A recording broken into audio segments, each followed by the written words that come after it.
morning, my darling. My husband cooked you all pancit and lumpia. Hey, sweetheart Elizabeth, how are you? Did you sleep good last night? Good. You look like you took a shower.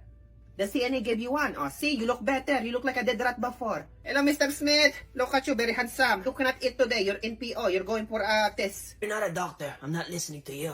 You want the doctor? Okay. Dr. Jones? Yes, it's Marites from surgery. Well, I'm talking to Mr. Smith and he doesn't want to get the information from a nurse. He wants it from the doctor.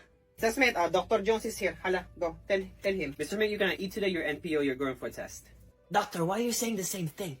Exactly. So listen to me before asking anybody else. Because all the information are coming for me anyways. Sus Mariosip ka? Guys, watch the station. I'm just gonna go to the bathroom, okay?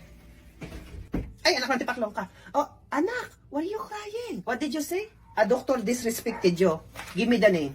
Dr. Peters. Stay there, anak, ha? Is this Dr. Peters? Oy. Don't raise your voice on me. We're talking on the phone. Did you say to Jennifer in front of the